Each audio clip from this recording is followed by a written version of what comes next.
It's uploading something.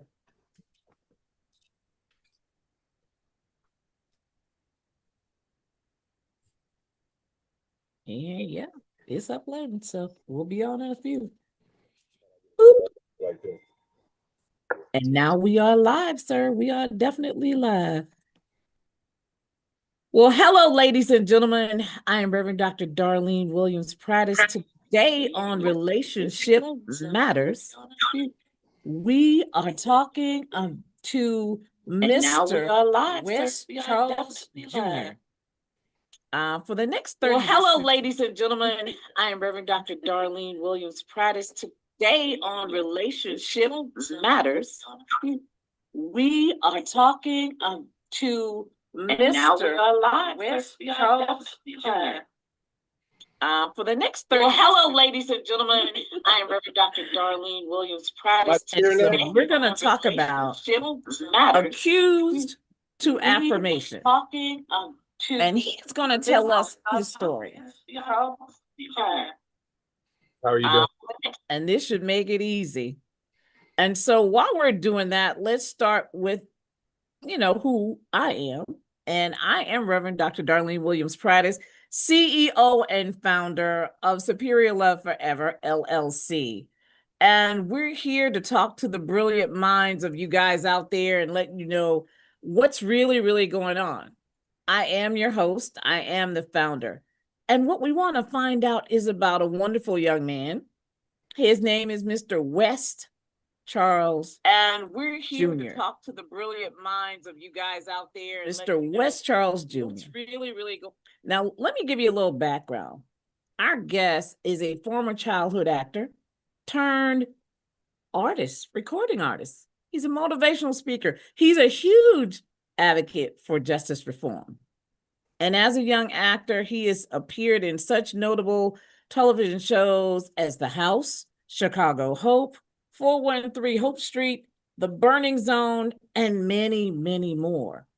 But what we're here to talk about today, ladies and gentlemen, is at 19 years old, his whole life changed. And we're talking about the matters of a relationship, and his matters and his relationships absolutely changed at age 19. So welcome, Wes. And let's talk. Let's just talk. Tell me what's going on. How are you doing? I am splendid. How are you? Oh, it's a beautiful day. I'm free, so I gotta always count my blessings in that aspect. So tell First, us, well, walk us through 19 to now. Just walk us through that. well, I got arrested for attempted carjack robbery. My vehicle was involved in another robbery in Hollywood, where so-called friends of mine used my vehicle, committed a robbery. No gun was involved, no violence, but yet still the robbery happened. Linked back to my car, Hollywood police. I can't really get too deep in it. I just give you like the little basics. Hollywood police wanted me to tell on that case because they knew it was linked to me, so I didn't give them the information. So they tried to pin several robberies in LA County on me that had to do with the similar make and model of my vehicle. So one of the robberies, which had to do with attempted carjack and shooting, the guy was shot. Once they tried to make me a suspect, everything in the description changed to fit me. So it was one of those things that if you don't give us what we want, you're going to know how we feel and you're going to suffer the consequences. And as a young black man, I've heard all the stories, about, how the police will treat black people and, set them up, but you never really think that's going to really happen to you. So it's that mindset that I had at that time, I figured one, okay, I'm not going to give them the information that they need. Two, I didn't do this other crime that they're talking about. So how are they going to even arrest me or pin me for it? But everything that I thought was wrong. So they wind up charging me for the case. I wind up getting 30 years to life. It was one of the hardest moments because at 19, a lot of people don't know at 19, I was transitioning from I mean, I was going to continue doing acting, but I was going to convert and start doing the rapping thing, and got locked up. So those dreams right there got pushed aside. So I'm in prison. Well, I'm in the county jail fighting my case. No bail at first, and then it was $1 million bail. So they made it real difficult for me to even get released. You know, they treated me like my case was this high profile case. I was this terrorist or something. The lawyers in the case, I had paid attorneys. We went through a few paid attorneys, and there's a saying that we call them dumb trucks because they pretty much take your money and do nothing for you. And that's what these lawyers did. We had, crazy enough, there were these two Black lawyers who kind of they manipulated my family. You know, they told my mother and sister, you know, this is a case that, you know, it's a racial case. You know, we have to go ahead and fight this because he's Black. What they're doing, the police doing, setting people up, this is typical. So they made it sound real good, like this is what they're for, this is what they're about. They will fight for you. And they did worse than what the white man would have done. You know, wow. They didn't go and find any evidence in my case. They never even came to visit me to even discuss any type of tactics or anything, how we're going to beat this case. Mm-hmm. So it was one of those things, even as me as a child actor, they didn't even present anything to prove that I was actually West Charles Jr. So here it is, you have a jury looking at me, who's a man who's been arrested for a $2 robbery and attempted carjack, and they're saying this guy's an actor. He's been in such and such shows, but you don't have anything to prove it. So in their mind, said he's a fraud. This is not really him. You know, she didn't make any contact with my agent, managers, didn't make any contact with anybody in the industry. She could have at least shown the actual jury footage, because a lot of them recognize me, but in their twisted mind, this guy looks familiar. He looks like a guy we've seen on America's Most Wanted or on Fox News or something of that nature. So when they see a similar face, they see a man that's locked up, you know, they try to portray the thing. A lot of times with trial, they'll tell us to bring our suits. Mm-hmm. But our shoes are still county jail suits. So most people are pretty wise to come into court. They never see me in the hallway, never see me exit the court. So they know that I'm incarcerated. They know that I'm locked up. So they made it real difficult for me to fight my case. There was no evidence really. It was just hearsay. There was no gun, no fingerprints, no witnesses, no DNA. Nothing was presented in trial to say that I actually did this crime. But yet and still, I was sentenced. I was found guilty and sentenced to this crime and given a life sentence like it was a murder case. Like, you know, they got them some terrorists off the street. So being at 19 years old, that was very difficult for me because I got to go into a maximum correctional facility. I'm on a facility they call level 4, 1A. So that's like the highest maximum correctional facility you can go to in California. So you have to like train your mindset. It's either you're going to be the lion, right? Or you're going to be the prey. Yeah. Yeah. So I wasn't going to be the prey. So it's that double thing where I'm trying to fight for my life, but I'm also trying to fight for my freedom. How do you do both? How can you really focus on the two? Yeah. So, you know, let me stop you right here, because I want to make sure what I hear you saying clearly is it wasn't the betrayal that broke you. It was the silence of those who knew better and said absolutely nothing. In terms of my so-called friends? Yeah. That was, it was definitely a betrayal. It was definitely hurtful because these are people that I thought were like family. These are people that I took care of, looked out for. I was in a better position than they were. You know, they needed money, they needed somewhere to stay, they needed to ride, buy clothes, whatever the case may be. I took care of them. I looked out for them. And in my mind, I felt that that was love. I'm here for you. But once you're in a tight situation where you really see who people really are, that's when I realized and started realizing, wow, I was being used. I was being played. I was being manipulated. Because here it is, case that they want you for, it's not even a life sentence case. The fact that I'm not telling on what you guys did, and all you had to do is step up, be a man, and own up to what you've done, I would have been cleared. Wow. So what did those dark days teach you about love and identity and truth? Well, in the beginning, I had a hard time dealing with love.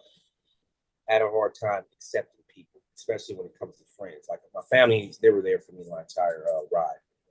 But when it comes to like relationships and dealing with like friends, for several years, I was very hesitant, skeptical. I didn't really trust. It was hard for me to trust people, So it took maybe about 15 years of being in there and really realizing that, one, don't bring the past into the future. Just because a few bad things happened to people in the past, or there were a few bad seeds, doesn't mean everybody's the same. And I had to come into that mindset because it was hindering a lot of my relationships. I mean, I was getting into a lot of fights because of those type of mindsets where I'm automatically assume, oh, are you using me, or are you trying to take advantage of me? Because I'm still stuck in that shadow of doubt, because I had this group of friends that didn't like this, and I'm in here in prison serving a life sentence. I don't even know you, but yet you're talking to me in some way, or you're asking me for something. It sounds like you're talking to me in a slick way. So all those reflected on my relationships status in there, because I felt like in the beginning, maybe you're just using me. You're not really true to the fact. And certain people did show their truth, show their worth. And I realized you can find good people anywhere. Doesn't matter where you at. Don't judge people because of what you've been through. Learn from the experience. I've learned, throughout the time that, okay, I'm going to listen. I'm going to pay attention to people's characters. I'm going to treat people as I want to be treated, but I'm going to also see if the person that I'm dealing with is going to treat me the way I want to be treated as well. That doesn't have to be 100%. I don't expect you to do exactly what I can do, because you're not me and I'm not you. So don't expect me to do exactly what you can do. But let's kind of meet each other in the middle. Let's have an understanding. Let's have some boundaries. Let's have some respect. And that's what the whole thing was about. So, yeah, it was rough. For those of you listening out there now, and you feel like you were handed a verdict without a trial, understand and take a page from this young man's book. You don't need to have approval to be free. You only need to tell the truth, and it will set you free. But sometimes you got to work for that, and you got to work extra hard. You can't stop working for yourself just because someone else does. So take me through the day you got released. What does that look like? Oh, wow. Here's a funny thing. I remember maybe like my last 2 years in prison. There were a lot of people in there that were saying, man, hey, Wes, man, you looking old, man. You look rough. Like it felt like the weight of the world to them, the weight of the world was taken over, and it was, and they could see it. The moment, the exact moment that I was getting released, I remember walking around and I was saying goodbye to everybody. And the same people, I'm not talking about one or two, we're talking about a lot of people, go by, pay my respect. And each one of them said the same thing. Wow, you look different, man. You look like you just gained your youth again. You're looking young again. You're looking vibrant. So when I was getting released, I remember, I had to go through the gates. And I'm not going to sit here and lie to you. It was one of those things where it was non-existent. It felt a little surreal. I was paranoid. I thought at any moment they're gonna come back here and handcuff me again and say, "Hey, maybe we made a mistake. You know, you're going back." So I was sweating bricks. I was like, "Oh man, this is not over until I'm out of that second gate, because you got to go through multiple gates. You know, waiting on the van." So I had to get they bought me a plane ticket. Well, we had a plane ticket, but received it. So we waited on the plane ticket. They took me to the airport. That whole ride. You know, I know most people, they might get out and they're just so happy, they're amazed, and looking at everything. No, not me. That whole ride, the only thing I'm thinking about is, oh man, I can't wait. I need to get to the airport, get away, get as far away from this prison. And once I get on that airplane and land in LA, then I'll know this is real. I mean, even the walk in the airport, I'm thinking, are they coming back for me? You know, you got to realize I got arrested for a crime I didn't commit. I was told by, police officers, they knew that I didn't do this crime. But yet here it is, I'm in court fighting for my life with no evidence that's saying that I committed this crime, and I'm still found guilty and sentenced to a life sentence. Dealt with several lawyers, paid several attorneys that just, took advantage of me and my family. Been denied by the courts over and over and over and over. So now you're telling me that I'm finally free, and you want me to completely believe it. It was hard for me to do so. I was also thinking, like, maybe the police know. Do they know I'm out? Are they coming after me? I had to go through that for several months. I mean, I still have that paranoid feeling, paranoid fantasies, dreams, nightmares. I see a therapist for things of that nature. So it gets rough, even though I'm free right now talking to you. And this is a wonderful feeling, being able to speak to you, seeing you. But even this doesn't seem to be real. I sometimes wake up and I have to look, like I woke up today just to make sure I'm free. Because I've been in that cell so long, so confined. I remember when I first went in, I always heard the stories about being institutionalized and it'll affect you. And I was like, the main thing that I wanted to make sure that never happened to me was being categorized as being institutionalized. Right. And here I am, free, and I'm starting to realize I am institutionalized. Prison has joined me. Prison, when I walk, certain things I do, I still move like I'm still in prison. I still feel like I'm in prison. I don't feel like I'm 100% free. Don't get it wrong. I love being out. I love helping. I love speaking. I love doing the music that I wasn't able to do because I was locked up. Now trying to pursue the acting and turning it from trying to actually doing it. I'm a go-getter. I'm persistent. I'm a motivator, so I'm going to do so. But every day when I walk, every day when I move around, whether it's driving, whatever the case is, it's like I'm in a dual dimension to me. Because like, am I free? Am I not free? I hope people don't think I'm crazy. I can even go into the grocery store and I'm looking around like, do they know? Are people judging me? At any moment, is a cop going to come in and say, "Hey, Wes, you're going back to jail." And, and it's like, even though I know I'm clear, but it's just, the mind is a powerful thing. Yes. So if your mind isn't set on something, or it believes something, it's hard for it to recapture the moment.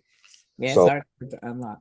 You get it in place. I suffer from PTSD, but I suffer from PTSD from being abused at a younger age.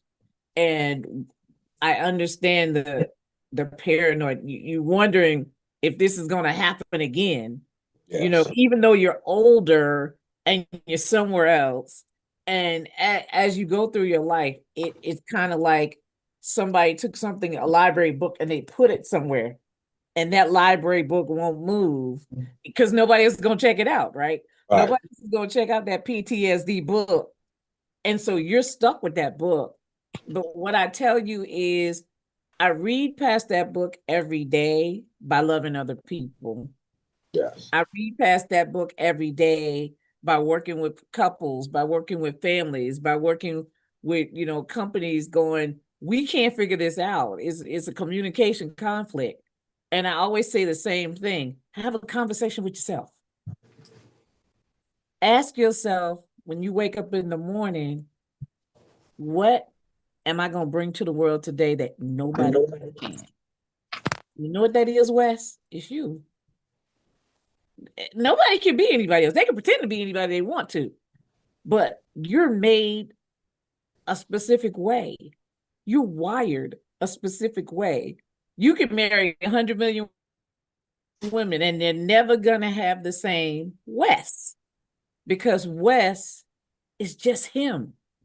The change is them, not you. It's them. You're free. You got to be free here, along with being free in here. I know that prison. I know that PTSD prison. I walked in it from 7 to 55. That's a long walk. That's a long walk to be a self-imposed prison. You understand? Right. I got married, I got divorced, I got married, I got divorced, I got married, I got divorced. But each time I recognized three things. And all three of those marriages and divorces, I was in survival mode. I'm waiting for you to do, you know how you go on a basketball court and you waiting for somebody to pass you the ball. You move your hands around and you got your hands up and they never pass the ball. Right. They never pass the ball. And so that's how I've lived for years. So what do you want people to understand about, number one, being falsely accused, but number two, being relationships after that? After, as far as once released, or after while you're actually doing the time? Both. One, being in, and two, being released. Well, people got to understand, being wrongfully accused and actually being in prison is different from fighting your case on the streets. But when you're in there, the hardest thing, it's not even dealing with the correctional officers, family members. Like, your family know you. So like my family, they knew what I was capable of. So as far as that, once I got arrested and they heard the crimes that were being charged against me, they already knew that wasn't a part of my character. It was my peers. That was the hardest thing, trying to convince my peers I'm innocent. Oh yeah, sure you are. Hey, I'm in here for somebody to do. Yeah, me too. It was like a joke to so many people. And it took years. I mean, maybe about, don't quote me, it could have been probably 10 years before I started actually, God had moved me in a direction where I started meeting other people who were similar to me, who were falsely accused, who were innocent.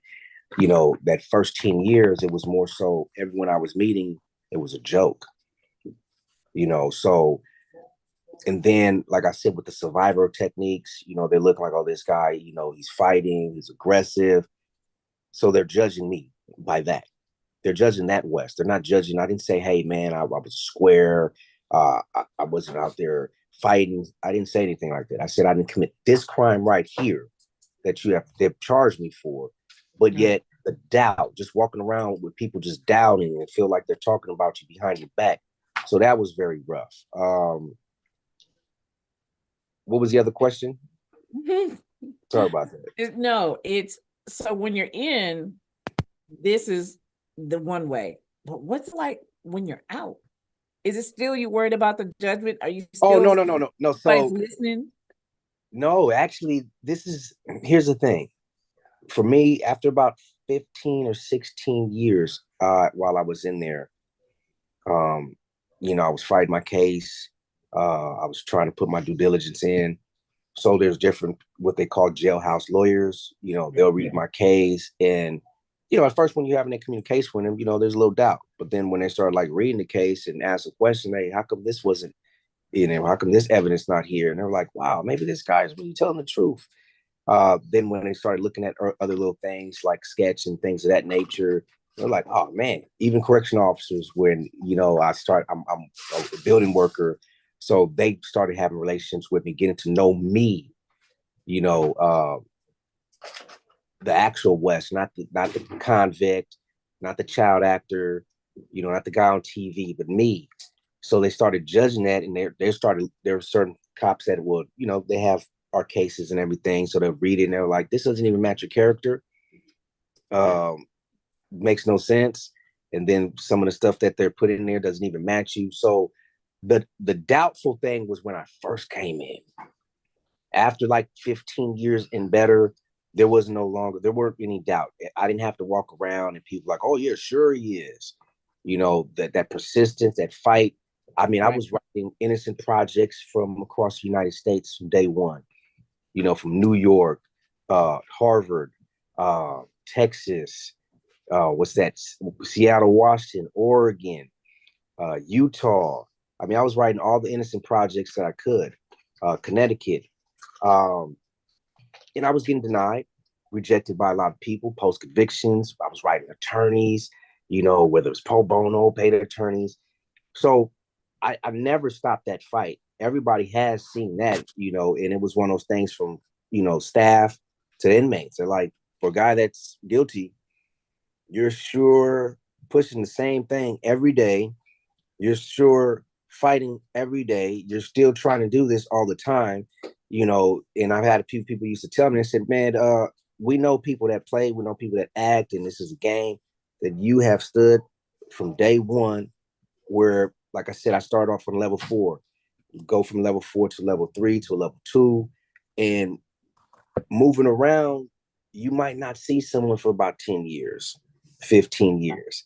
And you run into that same person 15 years later, say, wow, man, you still fighting your innocence? Oh, you must have been serious, because a lot of people, they'll come in and they'll say one thing and then they'll get into their real form. Their existence. The truth comes out. You can lie all you want to, but a lie will be seen.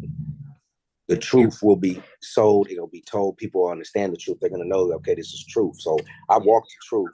So the doubt, everyone that doubted me became believers.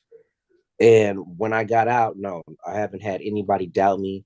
I'm talking about prison calls. Everyone's calling me, hey, man, Wes, man, we're proud of you. Keep fighting for us. Yeah. We need you out there. So these are the drive. These are the motivation that keeps me going, because I know I've met a lot of other brothers in there, and there are women in there as well who have been falsely accused, who have been mistreated by the system, and I can't stop. It was like the moment I got out, that's when I became AKA the ambassador, the voice of the voiceless. I was at this little, it was like a town hall meeting with George Gascon, and there were these group of people that were speaking, and they were representing their family members that were incarcerated. And they were asking me about, for my advice, how am I able to manage this? How did I get through it? And I'm giving them the positive way to go about it, the truth, and how to really push. And I realized, I said, you know what? Because they were like, yeah, man, we need you, we need you to keep speaking for us, keep fighting. I said, you know what? I'm being the ambassador, the voice of the voiceless, because I realized there's a lot of people. The thing is, there's so many people that's incarcerated right now that are innocent and they've given up. They don't have family support. Yeah. Okay. They've been railroaded over and over and over. In the mindset, it's a real difficult thing. There's been a few times where I was like, oh man, I'm tired. When is this going to happen? But I have my mom's, my grandma who passed away, my sister, my family, like, nah, man, so it was that push. And then one of my old celly, and his name's Derek Corley, and this other one, Kevin White, they were like my best friends in there. They kind of like held it down, believed in me 100%, kept pushing. Can you open that little light? Kept pushing, and that drive just to know that I went in doubting people. I went in not trusting people. To here it is, I got these guys here that I love these dudes like they're actually my brother. One dude, he was kind of like a father figure to me. You know, he was much older than me. I've known him for 15 years. You know, he's watched me grow from a young guy to older, from being this guy that likes to fight all the time and mess up to making wise decisions. You know, so yeah. So even when times did get rough, we kind of used each other to stay grounded, to stay strong, because being in the boxing and you're in there trying to do it on your own. Yeah. So no, it's not the thing to do. It's I don't care how strong and will minded you are, it can break some of the best of us. The walls get to talking to you. You get to hearing voices, people saying things. Oh man, it's over. But I had to always tell myself, you know, it's going to get better. The truth is going to come out. Justice will prevail. Um, and everyone's going to see that from day one, I wasn't lying. I stand on mine. Yeah, I've made a lot of mistakes in my life, you know, but I'm also a person with principles. If I did something wrong, I did something wrong. If I committed a crime, I'm going to own up to it. You know, I'm not going to sit here and lie and pretend to be someone I'm not. And yeah. What role did vulnerability play in your healing process? Or what role does vulnerability play in your continued healing process?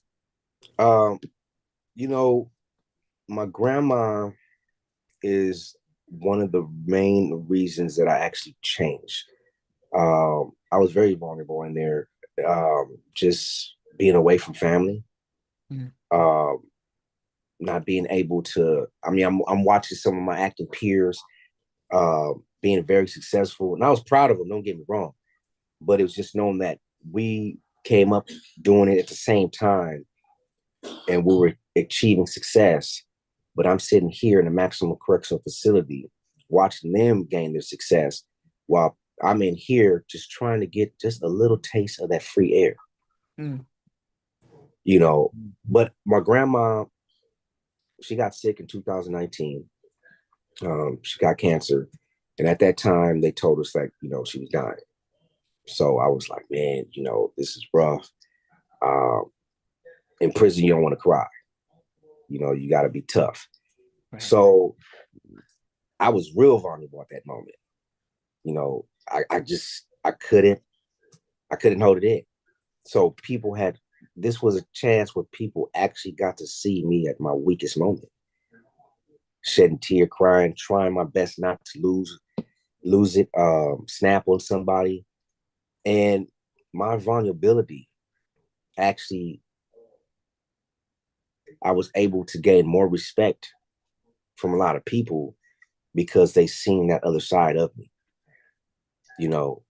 And instead of them like, you know, making fun of it or trying to take advantage of the situation, like, oh yeah, Westman, he does have his vulnerable side. He is, you know, human. He's not just this tough guy. It was a lot more respect there. You know, there was, you know, inmates coming by, giving me a hug, um, keeping me grounded, motivated. So the vulnerability actually turned into a good thing on that aspect. But that's when I decided I had to change. All that getting in trouble and being this guy that's, you know, I wouldn't call myself the predator because I wasn't actually going there looking to hurt people, but it was more so of I will protect myself. And there were some times where I did like to get violent because that was kind of like a way for me to let out the aggression, let out how I'm feeling. Right. Now, at that moment, you know, and I used to have cell phones in there. You know, I had life. So to me, the way I walked in there was totally different from a guy that has a date that's going home. Right. Right. But I changed that for my grandma because my grandma was my biggest supporter, biggest supporter. You know, and she would tell me, look, you know, you need to bury that hate. All of that animosity you have for the cops that set you up, all of that animosity that you have for your friends who weren't really your friends that turned their backs on you. Peace be still.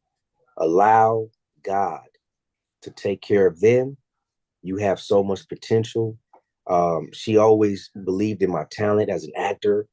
You know, she was like, man, I know that you're worth something, and your destiny is to give back to the world and to bring a change. And I was like, And I remember my mom and a friend of hers, when I first got incarcerated, told me the same thing. And it kind of went over my head. You know, you tell a young guy, oh yeah, man, you know, you destined to do great things, and you know, you could be like a messiah. And I'm like, okay, you know. So I never was able to That's reflect the it. thing. At that age, your focus was, I just need to protect myself, Right, right? I'm going in. I need to. I hear them, but I need to protect myself. And right. it's funny that you segued into what your grandmother said, because that was my next question. What is the hardest part about forgiving people who never apologize? They did wrong you. What's the hardest part about that? Oh, the hardest part is the forgive. That is, it's the hardest part. I had to. I did it for her. I'm not gonna say that I did it for me. That time I did it for her. I had a nice conversation with God. Remember, I was on my knees. I was crying. I was like, "Look, man, you know, I'm no longer gonna, be involved with this illegal lifestyle anymore. Um, go straight and narrow. I'm not gonna have an animosity and a grudge."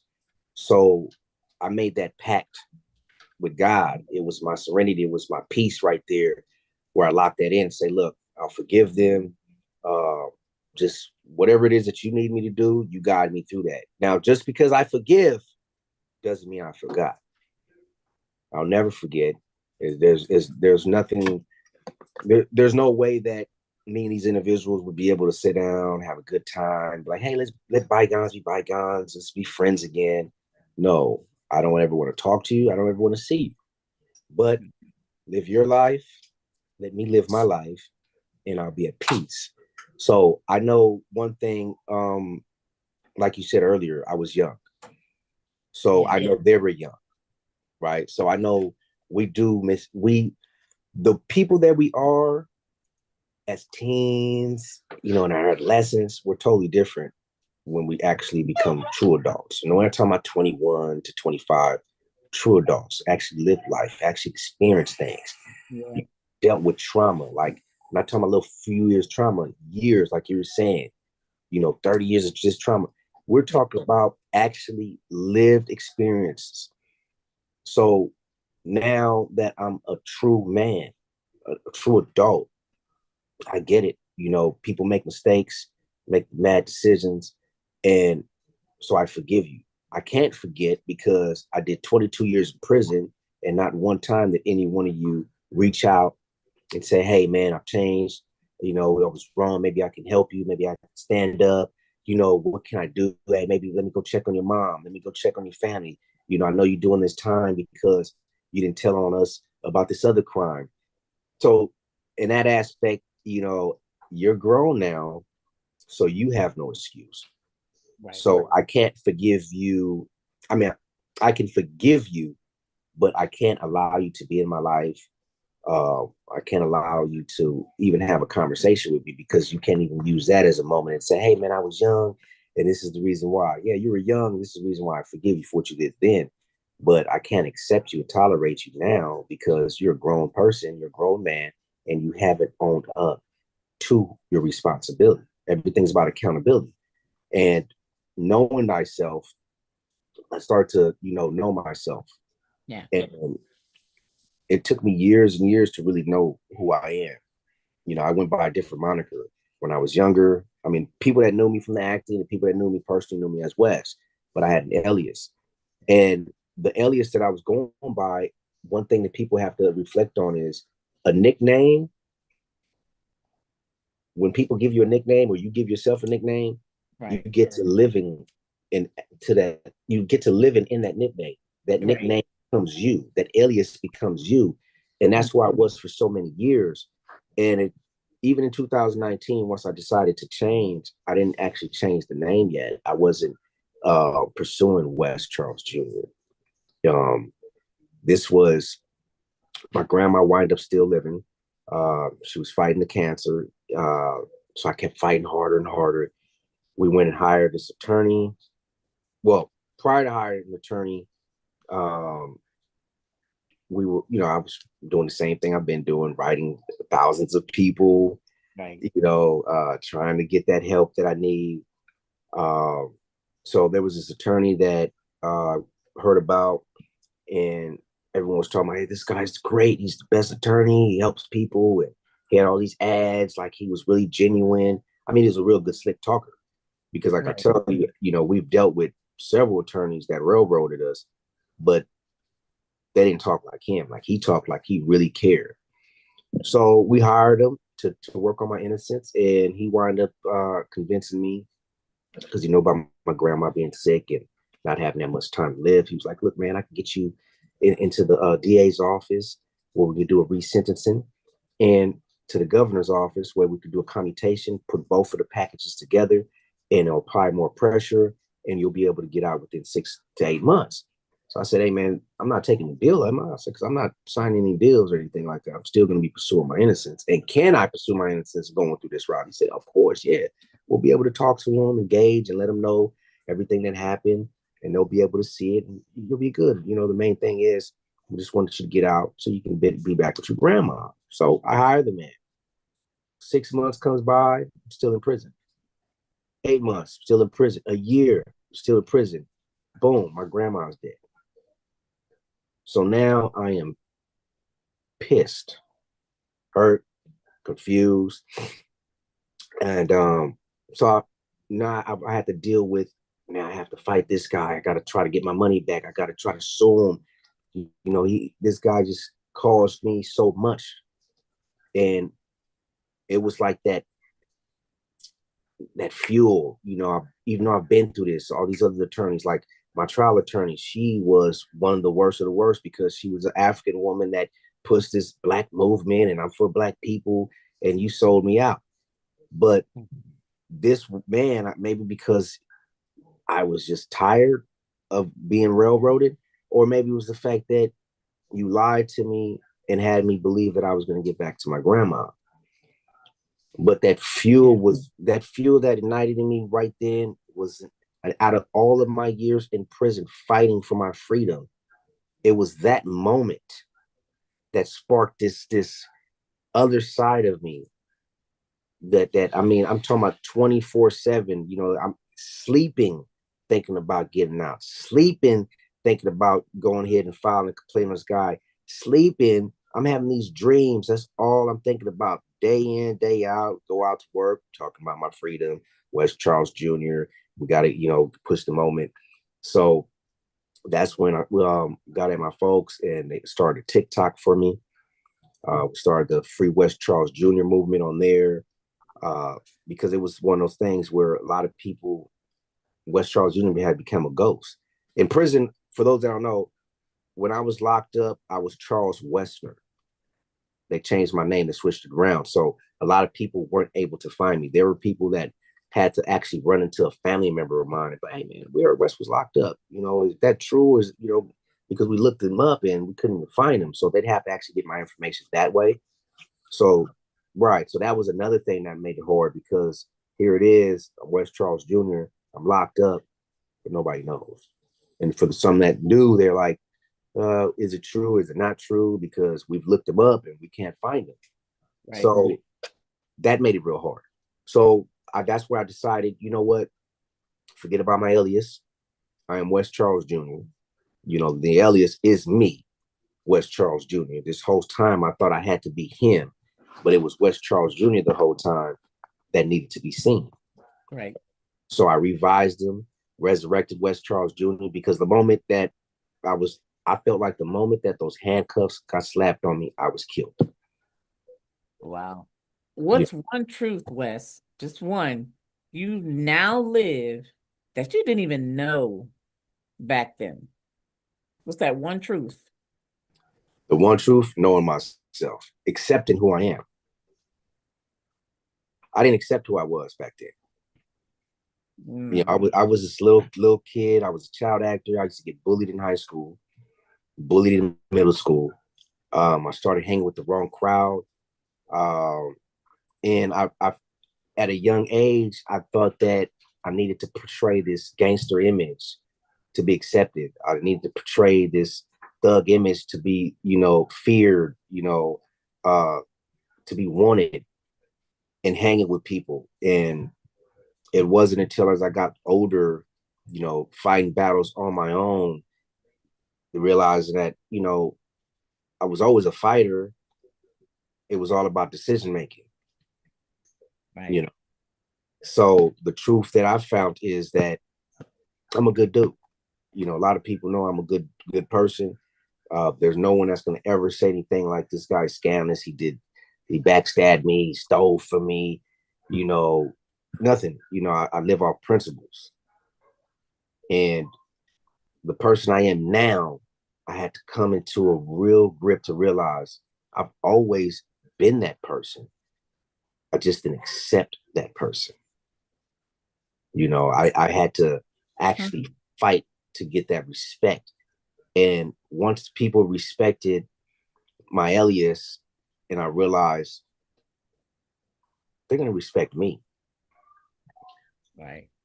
So that the message to anyone right now who feels stuck in their pain, who feels afraid to trust and afraid to even just try again, what is that message you want to give them?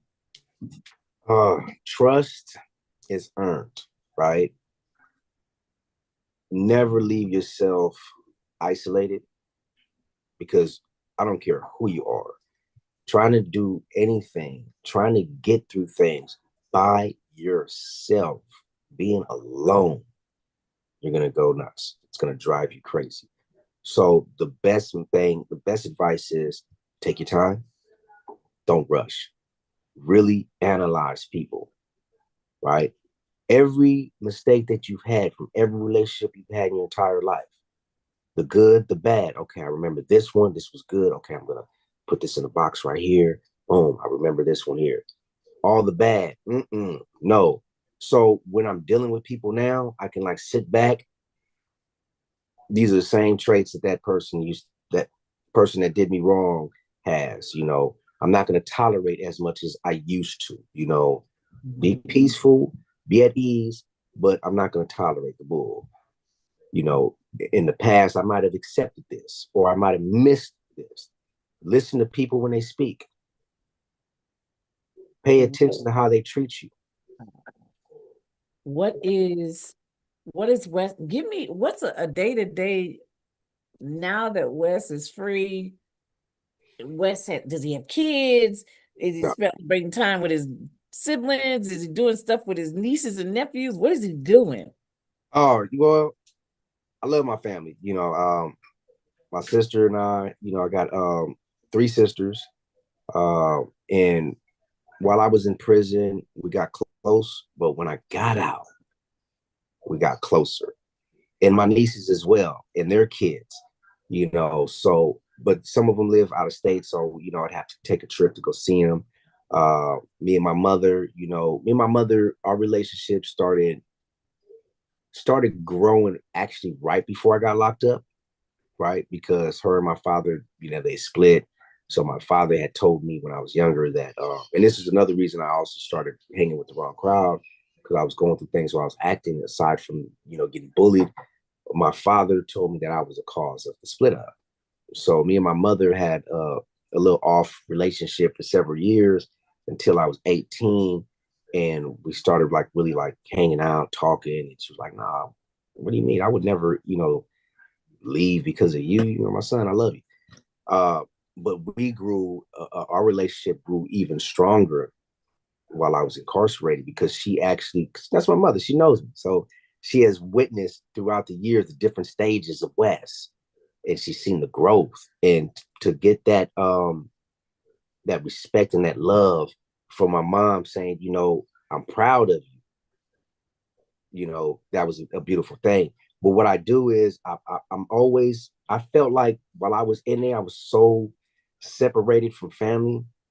Now that I'm out, it's all about family. I got to be there for family. I remember my friends, even some that were incarcerated that got out before me, they looked out, they were there. I'm socializing with them. I'm there for them. I'm also a case manager as well. I do that. I'm an artist. I do music. I'm starting up my own record label. I have an artist who always had this passion of doing music, but didn't know the right way to go about it. So I started becoming his mentor, teaching him how to rap, how to get confidence and pursue his dreams. There's another guy as well. He's a singer, and I'm doing the same thing with him. So I felt like, so that's what I do. I like to help people. I like to push people. I like to motivate people. Whether I'm I going, think that today we've heard so much of a man's story where he's had multiple lives. God's given him multiple opportunities, and he's chosen to be the best version of him. He refuses to be reduced to what was said about him. Wes constantly reminds us that healing doesn't always start with closure. Sometimes it starts with a choice, the right choice. Wes Charles Jr. is not anything other than the greatest man on earth. His grandmother instilled that in him. And the truth is, patience. It will wait for the lies to grow tired. And that's exactly what he did. He waited. Wes, I really want to thank you for opening up and being vulnerable and sharing and helping other people to understand that sometimes the truth is not about what someone else says, it's about you. It's what you say about yourself. Here in Relationship Matters, we're not just talking about the relationship. We're talking about the matters of the relationship.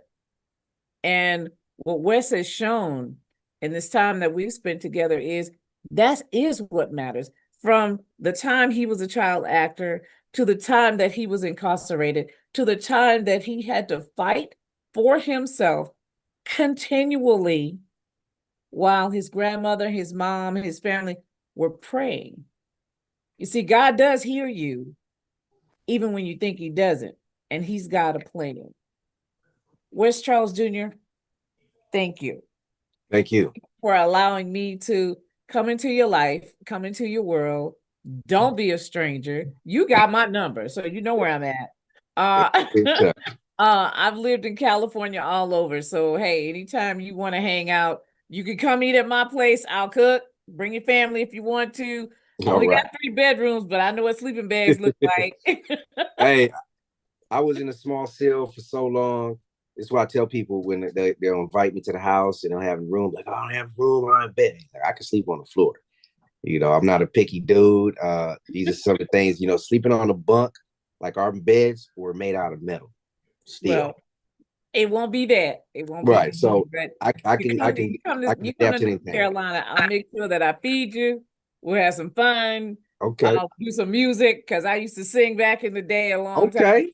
I even got a little karaoke box we could do at the house. I'm looking for a singer for my next track.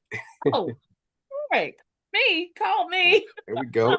But I'm looking to collaborate with you, not just on this, but on life in general. It will be my honor to actually meet your family. So let's kind of work that out because I really want to know everybody. I believe that we need to all be together to work together. And it's not just about money. It is about love.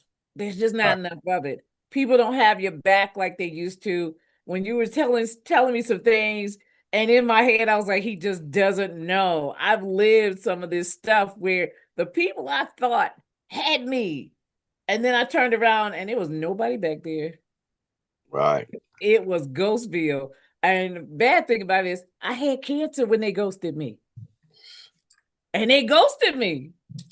Isn't it amazing? And it's so funny. I was like, wait, what? Where you at? So I have not been incarcerated, but I have been left behind. Exactly. I did go bullying things from 7 years old, literally until I was almost 30. Every time I got somewhere, somebody saw the kindness and they started taking it as a weakness. And then I started turning that into, okay, we can throw these hands if you want to. And then they were like, oh, you aggressive. And I'm like, wait. I'm aggressive, but when I'm kind, Take you know what I advantage. mean? You take advantage. So when I say to you, when I started I was like, he's me. He's me. And I'm him. And I'm here for you. I'm not going nowhere. That's why you got my personal number. I'm Thank not you. going nowhere. I'm You can here for you as FaceTime me well. anytime you want to. If you want to show up at my house, I ain't got no problems with that either.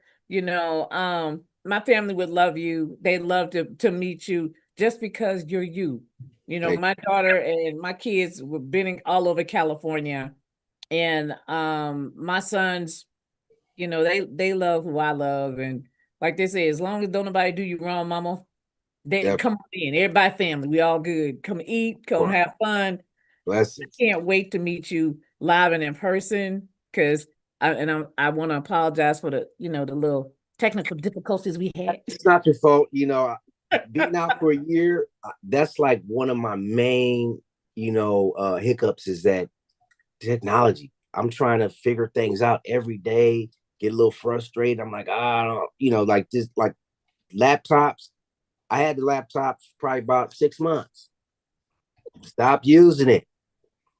I was like, yeah, man, this is too much, man. So I got an iPhone. I was like, this is like a computer. I had to figure that out. I was like, man, what is this? What's Isn't it going on? frustrating? So it makes everything a little harder for me. That's a constant reminder to me of, wow, man, you've been gone for a long time. But real quick, I wanted to tell you that those who left you behind, it always happens when you're facing something serious. Yeah, That's when it happens. That's when people show their true colors. And that's what I was saying with the two guys in prison. The one is like a father figure, and the other was like a brother. There was a situation that would happen in there that could have got real ugly. And we've been through several situations, and they've always showed up. They've always been genuine. They've never changed. so That's I'm going to ask this question if I may. Have they two been released? No, no, no. I've been trying to find I've been advocating trying to find attorneys for them, because actually that's what our genuine connection was, is that all three of us were wrongly accused and were set up by the police. It wasn't just the wrongly accused, but police played a major factor in that. So no, they're still in there. They both still have a life sentence. And the attorney that helped you get out, could that person not help them? Well, the thing about the California Innocent Advocates, they're great people. My attorney's a great attorney, Megan Baca, but her organization is still building. Okay. So her caseload is already full. She's that passionate to where she's working on my case, working on a few other cases, and it's like, I'm not going to take on many cases. A lot of people don't realize it's easier to fight a murder case when you're guilty, or any case that's guilty, than it is to fight an actual innocent case. Most lawyers don't want to take those cases, or if they don't have the room, they don't want to take it because that is so time consuming. You're trying to figure out the truth that we don't have the answers to. Wow. When you're guilty, you have the answers. Oh yeah, it's right here. Go here. There, do this, this. So it's All the easier. evidence is right in front of you. Okay. Right. You're innocent, and then when the district attorney knows that you're innocent, they know, just the same way they could read. It's real clear. Oh yeah. This is some bull, but it's a victory for them. And now you're coming in asking for stuff. They're like, no. So yeah, I wanted to try to connect it with my attorney, but she just didn't have that much staff. Right. Caseload's too heavy. Too heavy. So I wouldn't If put a that. caseload is too heavy. And Yeah, what she doesn't want to do, she sounds like one of these people, I want to be able to focus and not split my focus up so that I want to give them my best. But if I got exactly too much, I can't do that. So right. I definitely understand that. Right. Definitely understand. And then you have some other attorneys. I'll meet them and tell them about them, and then they'll cry you a river. Oh yeah, we're gonna help it. You never hear from them again. So it's just being patient. Just being patient. As long as I'm out, as long as I'm still breathing, as long as they still got the fight in them, I'm gonna still continue to pursue it, and they'll get their success as well. Well, one thing I want to say to you, and I want to say this live, I don't want to say it behind closed doors because that's what people do when they don't want to keep their word. They want to, put it on low. Right. If you need help helping to find, just give me a call. Let's sit down and go through what you need me to do to help you help them. Okay. Thank you. Okay. Look, I believe that people, especially people of color, suffer from the lack of no support and no belief. And while they're suffering in silence, we lose them. I would like to see a day where we don't lose so many brothers, so many sisters, so many moms, so many dads, so many grandmas who didn't do a damn thing. Right. They didn't do anything wrong. They were born. That was their crime. They were born that. You know what I'm saying? So for me and for my family, as I look at my daughter and my sons and my grandkids and I look at my friends, and every day at 4 a.m. I'm in God's face. I'm like, look, Lord, I can't do it all by myself. But if you help me lock arms with somebody, I promise I'll do whatever I can for somebody else and somebody else and the somebody else, which is why I do relationship coaching, and which is why I do mediation so people don't fight, and which is why I work with gang male youth in San Bernardino until today. So I tell people all the time, love is the key, but you got to find the right door. Right. Got to And find you're doing it right now. I feel like I'm one person, you're yeah, one person. And this is why I tell people, even my coworkers or people that admire me, look up to me, whatever the case may be, if I can change one person, if I can bring that light to one person, give that one person that gift. All I yes, and a lot of people, I've had people in the last 2 weeks, hey man, Wes, how can I repay you for helping me? How can I continue doing you? Continue. I seen a spark in you. I seen a gift in you. Continue find that gift in that room. Continue being yourself. And yeah, also, what I've done for you, how you can repay that is do for others as well. Let it become a chain reaction. That's the only way that we're going to bring change. I can speak all I want. I yeah, can get rich one day and start building, companies and organizations to help people, you know. But if people don't want help, they're not going to receive it. So everyone has to be open. So as long as we teach one person, and the main thing that we tell them is be kind, that's it. treat That's other people fair, wake up, let me be the voice of the voiceless. Let me be the example so that people would say, hey, Wes Charles Jr.'s journey, child actor, who was wrongfully convicted, who was framed by the police. If that can happen to him, it can happen to anyone. So please wake up. Please be wise. Please yeah. choose your friends correctly. Please make Woo. right decisions, Yes, because every decision we make will either make us or break us. absolutely. Well, Wes, thank you so much for being my guest. Thank you. Ladies and gentlemen, we here at Relationship Matters uh, talk about the matters of relationships. And we continue to work on restoring, reframing, and reimagining relationships and how we help others, not just how others help us. Our strength and our power doesn't just come from God, it comes from what we do for others. It'll be returned to us 100-fold as long as it has integrity, intention, and the proper communication. So until the next time, which is next week, be kind to your heart, be kind to others, and never stop choosing to tell the truth over the trauma. I'm Dr. Darlene Williams-Prades, CEO of Superior Love Forever LLC. I'm always here, and you're always in power. Have a great one. Everyone. Wes, I want to say that was awesome. That was extremely awesome. You nailed it. No, thank you, thank you. You nailed it. You nailed it. You nailed it. Um, and it's not always easy. I get that. It's not always easy.